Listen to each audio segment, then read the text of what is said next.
अस्सलाम वालेकुम। आज हम बात करेंगे आलमी अदालत इंसाफ में होने वाले फैसले की। आलमी अदालत इंसाफ ने आज 23 जनवरी सन 2020 को एक तारीखी फैसला किया है। दूसरी आलमी जंग के बाद ये तीसरा ऐसा केस था कि जो किसी इलाके में रहने वाले लोगों की नस्ल कशी के बारे में था। ये रोहिंग्यन मुसलमानों के बर्मा में रहने वाले मुसलमानों की नस्ल कशी के बारे में था, उन पर होने वाले मजालिम के बारे में था। और इस फैसले में उन्होंने म्यांमार की हुकूमत को ये कहा है कि वो फौरी तौर पर ऐसे इकदाम करे कि जिन इकदाम के ज़रिए म्यांमार में जो मुसलमान हैं, जो रोहिंग्यन मुसलमान हैं, उनकी नस्ल कशी को रोका जाए, उनको कत्लेआम को रोका जाए, उन पर मजालिम को रोका जाए, उनको जो मेंटल और बॉडीली हार्म जो हो रहा है उसको रोका जाए। इसकी तफसीलात मैं आपके सामने रखूंगा और बाद में ये भी बताऊंगा कि ये फैसला जो आलमी अदालत इंसाफ ने किया है आज, ये फैसला किस अजीम मुस्लिम मुल्क की दरख्वास्त के ऊपर किया गया और उसके पीछे वो कौन सा अजीम मुस्लिम रहनुमा था जिसको ये एजाज मिला है। बुनियादी तौर पर इस फैसले की हियरिंग काफ़ी हफ्तों बल्कि महीनों से चल रही थी और जब ये कंप्लेन आलमी अदालत इंसाफ में दायर की गई और आलमी अदालत इंसाफ ने इस केस को सुनना शुरू किया तो रोहिंग्या की जो लीडर है उस लीडर का नाम है आंग सान सूची। वो खातून है जिसको आज से कुछ साल पहले अपनी जमहूरी जिद्दोजहद के लिए नोबेल प्राइज भी मिला था। पूरी दुनिया में उसकी बड़ी इज्जत और एहतराम था। उसने खुद आलमी अदालत इंसाफ में जाने का फैसला किया और वहां जाके म्यांमार का केस उसने खुद लड़ा और उसने अब म्यांमार की हुकूमत को डिफेंड किया। उसने ये कहा कि ये जो कुछ भी वहां पर हुआ है ये दरअसल दहशतगर्द कोई ग्रुप है, उनके खिलाफ कार्रवाई हुई है। लेकिन जो आंग सान सूची है उसको एक इबरतनाक शिकस्त हुई है। आलमी अदालत इंसाफ ने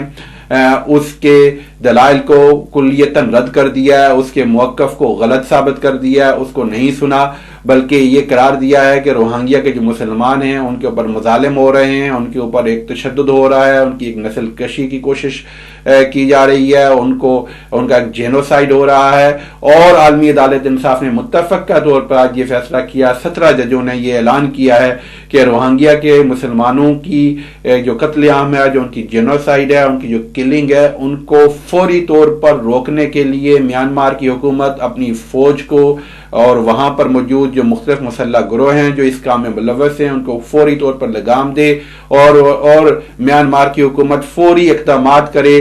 जिनके जरिए वहां रहने वाले मुसलमानों की जानो माल को तहफ़्फ़ुज़ फराहम हो और उनके ऊपर किसी किस्म के जो मज़ालिम हो रहे हैं उनको फौरी तौर पर रोका जाए। आलमी अदालत इंसाफ ने बल्कि यहाँ तक कहा है कि वहाँ के जो मुसलमान हैं, रोहिंग्यन जो हैं, उनको बॉडीली और मेंटल हार्म से भी रोका जाए। हर तरह का जिस्मानी यहाँ तक कि जहनी ईज़ा जो उनको पहुँच रही है उससे भी उनको महफूज किया जाए। और आलमी अदालत इंसाफ ने फैसले में तीसरी बात ये कही है कि जो नस्ल कशी के जो सबूत हैं, जो जेनोसाइड के सबूत हैं, उनको हुकूमत महफूज करे और उनको ख़त्म करने की किसी किस्म की कोई कोशिश ना करे बल्कि उनको महफूज करने के लिए इक़दाम करे। और बात यहीं पर आलमी अदालत इंसाफ ने ख़त्म नहीं की बल्कि उन्होंने ये भी कहा है म्यांमार की हुकूमत को, साबका बर्मा की हुकूमत को, कि 4 माह के अंदर एक तफसीली रिपोर्ट आलमी अदालत इंसाफ में पेश की जाए और ये बताया जाए कि रोहिंग्या के मुसलमानों को तहफ़्फ़ुज़ देने के लिए और उनकी नस्ल कुशी और जेनोसाइड के खात्मे के लिए उन्होंने अब तक क्या इक़दाम किए हैं। तो ये म्यांमार के मुसलमानों की, रोहिंग्यन मुसलमानों की एक अजीम फतह है, उनके लिए एक बहुत बड़ी कामयाबी है, उनकी एक बहुत बड़ी दादरसी है। एक इंटरनेशनल कोर्ट ऑफ जस्टिस में उनके हक में फैसला आया है और ये एक ऐसा फैसला है कि जो दूसरी जंग अजीम के बाद ये तीसरा ऐसा केस था जो आलमी अदालत इंसाफ में गया था। लिहाजा इस तरह ये फैसला बहुत अहमियत का हामिल है। अगरचे हमारे पाकिस्तान के मीडिया को हरीम शाह से और दूसरी चीज़ों से फुर्सत होगी तो इस तरह के फैसलों को वो आवाम तक पहुंचाएगी, लेकिन इंटरनेशनली जो मीडिया में ये बड़ा अहम फैसला है, इसकी बड़ी बातगश्त है और इसको बड़ा डिस्कस किया जा रहा है। अब आखिर में मैं आपको ये बताता चलूं कि इस फैसले के पीछे कौन सा मुस्लिम मुल्क है और वो कौन सा मुस्लिम मुल्क है जो ये केस आलमी अदालत इंसाफ में लेके गया होगा। यकीनन आपको इल्म है कि पाकिस्तान नहीं हो सकता। अगर पाकिस्तान ये केस लेकर गया होता तो यकीनन पाकिस्तान की मीडिया में ये होता। हमारे कप्तान इमरान खान साहब ने तो आज से कुछ अर्सा पहले एक इंटरव्यू में ये बात कही थी कि I have enough on my plate, कि मेरी प्लेट में मेरे अपने मसाइल बहुत कुछ हैं। लिहाजा उन्होंने तो इस किस्म का कोई इकदाम पाकिस्तान के मुकद्दर में नहीं था या पाकिस्तान को तो ये इजाज़त नहीं मिला कि वो ये केस आलमी अदालत इंसाफ में लेके जाए। सऊदी अरब ہمارے آپ یہ سمجھیں کہ جہاں مکہ اور مدینہ ہے اور جس کے سربراہ اپنے آپ کو خادم الحرمین شریفین کہتے ہیں، آپ کے ذہن میں یہ خیال آ سکتا ہے کہ وہ یہ کیس لے کر گئے ہوں گے، لیکن نہیں، وہ بھی یہ کیس لے کر نہیں گئے، یہ اعزاز ان کو بھی نہیں ملا۔ ان کو تو ویسے بھی دنیا میں کہیں جو مسلمان ہیں ان کی نسل کشی یا جینوسائڈ سے ان کو کہاں کوئی اتنا دکھ یا درد ہوتا ہے۔ آپ کو پتہ ہے کہ کشمیر کے مسلمانوں نے کیا کیا، یا کسی اور جگہ مسلمانوں کے لیے، یہاں تک کہ اب تو وہ اسرائیل کے ساتھ بھی دوستی کی پینگیں بڑھا رہے ہیں، اور فلسطین کے مسلمانوں کو بھی، جو عرب مسلمان ہیں، ان کی داد رسی کے لیے بھی کچھ نہیں کر رہے۔ آپ کے ذہن میں آ سکتا ہے کہ ایران ایک اسلامی انقلاب کا حامل ملک، اس نے یقیناً کیا ہوگا، وہ پوری دنیا میں جہاں بھی مسلمانوں پر ظلم ہوتا ہے اور اس کے خلاف آواز بلند کرتا ہے، لیکن ایران کو بھی یہ اعزاز نہیں ملا۔ شاید اس کی وجہ یہ کہیں تو نہیں کہ میانمار میں رہنے والے جو مسلمان تھے وہ شیعہ نہیں تھے۔ میں ایران کی بڑی عزت کرتا ہوں، میں ایران کی لیڈرشپ کا بڑا احترام کرتا ہوں، لیکن بہرحال اس موقع پر میں یہ سمجھتا ہوں کہ وہ بھی کوئی کردار ادا کرنے کی پوزیشن میں اپنے آپ کو وہ نہیں لے کر گئے۔ ترکی ایک ایسا ملک جس کی ہم مثالیں دیتے ہیں، ترکی کے وزیر اعظم کو پاکستان میں ہیرو کے طور پہ سمجھا جاتا ہے، اور اردگان کی آگے خلافت عثمانیہ کو نئے سرے سے زندہ کرنے کی بھی باتیں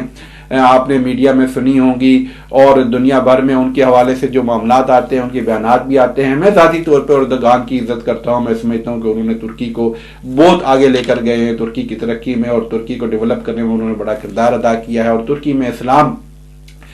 کو دوبارہ سے زندہ کرنے میں بھی ان کی بڑی کنٹریبیوشن ہے۔ ان کی عزت اور احترام کے باوجود اس کیس میں ان کا بھی کوئی کردار نہیں تھا۔ تو پھر کون سا ملک تھا؟ میں سارے ملک تو آپ کے سامنے نہیں گنوا سکتا، لیکن اب آپ کو میں یہ بتاتا ہوں کہ جو ملک انٹرنیشنل کورٹ آف جسٹس میں روہنگیا کے مسلمانوں کی داد رسی کا کیس لے کر گیا، وہ کوئی بہت بڑا ملک نہیں تھا، وہ کوئی بڑا نامی گرامی ملک نہیں تھا، وہ کوئی ایٹمی طاقت نہیں تھا، بلکہ وہ مغربی افریقہ کا ایک چھوٹا سا ملک تھا جس کا نام گیمبیا ہے۔ یہ گیمبیا جس کا کل رقبہ 10,000 اسکوائر کلومیٹر ہے، یہ گیمبیا جس کی کل آبادی صرف 18 لاکھ ہے۔ پاکستان کے بہت سارے شہر اس گیمبیا سے بڑے ہیں،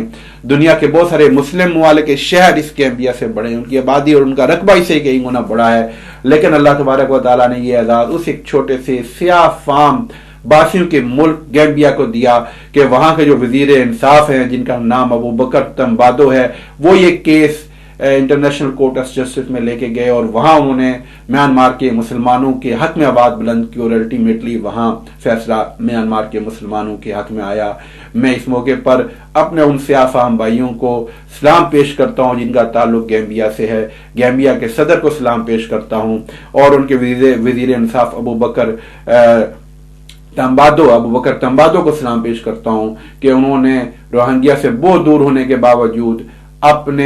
انہوں نے یہ خیال نہیں کیا کہ ان کے ملک کا رقبہ کتنا ہے، ان کے ملک کی آبادی کتنی ہے، ان کا ملک کا سائز کتنا ہے، بلکہ ایک مسلم حمیت کا ثبوت دیتے ہوئے انہوں نے روہنگیا کے مسلمانوں کے حق میں آواز بلند کی، اور اللہ تبارک و تعالیٰ نے ان کو فتح و نصرت دی۔ اور اس سے ہمیں یہ بھی پتہ چلتا ہے کہ بڑا کام کرنے کے لیے ضروری نہیں ہوتا کہ آپ کا قد بہت بڑا ہو، آپ کا نام بہت بڑا ہو، آپ کے پاس بہت بڑا مال ہو، آپ کے پاس بہت بڑی جائیدادیں ہوں، آپ کسی ملک کے صدر یا وزیر اعظم ہوں، یا بہت بڑے جاگیردار یا سرمایہ دار ہوں، بلکہ آپ اگر کوئی جو بھی ہیں، اگر آپ ایک بڑا کام کرنے کے لیے ایک عزم کرتے ہیں، وہ کام جس کے پیچھے آپ کا کوئی ذاتی منفعت اور ذاتی لالچ نہ ہو، بلکہ صرف مسلمانوں کی بھلائی کے لیے کوئی کام کرتے ہیں، تو اللہ تبارک و تعالیٰ یہ نہیں دیکھتا کہ آپ کا سائز کیا ہے، اور یہاں دنیا میں بھی انٹرنیشنل کورٹ آف جسٹس نے بھی یہ نہیں دیکھا کہ اس ملک کا سائز کیا ہے، بلکہ اس نے ان کے موقف کو سنا اور ان کے موقف کے حق میں فیصلہ دیا، اور